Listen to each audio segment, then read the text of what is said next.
కొన్న మూడో రోజే సైకిల్ మనకు పెద్ద అడ్వెంచర్ అయితే చూపించింది. ఏమైందంటే మార్నింగ్ అయితే రైడ్కి తీసుకెళ్ళిన సైకిల్ని రైడ్కి వెళ్తే ఏమైందంటే గాలి కొంచెం తక్కువ ఉందన్నమాట.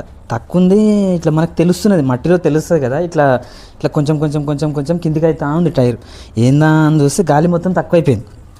ఇక్కడ ఒక షాప్ ఉండే, మన అదృష్టానికి షాప్ ఉంటే అక్కడ గాలి పెట్టించిన తర్వాత ఏమైంది, మళ్ళీ ఇంకో కిలోమీటర్ వెళ్ళినా అనమాట. అసలు నేను hi friends, welcome to cycle blogs. అసలు ఇది చెప్పకుండా డైరెక్ట్ మ్యాటర్లోకి వెళ్ళిపోతున్నాను అనమాట.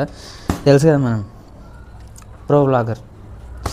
అయితే ఏమైందంటే వెళ్ళిపోయిన అట్లనే ఒక 2 కిలోమీటర్స్ వెళ్ళిపోయిన తర్వాత మళ్ళీ గాలి తగ్గిన తర్వాత ఏమైంది, మళ్ళీ భయం, మట్టిలో తెలిసిపోతుంది మనకి.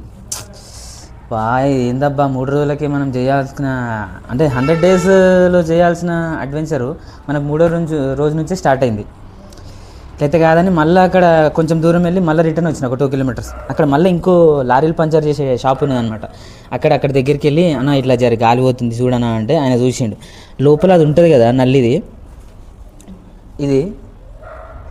దాని లోపల ఒకటి రబ్బర్ లాగా ఒకటి ఉన్నది అనమాట.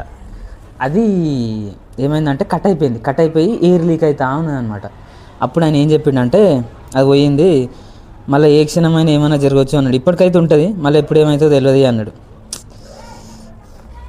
కొన్న 3వ రోజే 100 డేస్లో ఇంకా ఎన్ని అడ్వెంచర్లు చూపిస్తామో మనకు సైకిల్ మనకు అర్థమవుతలే. మనం ఎన్నో అడ్వెంచర్లు చేయాలనుకున్నాం, లదాఖ్ పోవాలనుకున్నాం, ఇంకేమో అనుకున్నాం, కంటెంట్ వీడియోలు, ట్రావెలింగ్ వీడియోలు, ఆ వీడియోలు ఈ వీడియోలు అన్నీ చేసి డిలీట్ చేసి మళ్ళీ స్టార్ట్ చేసిన. అసలు ఏమవుతుంది ఏంది అనేది నాకు కూడా ఒక క్లారిటీ అయితే లేదు.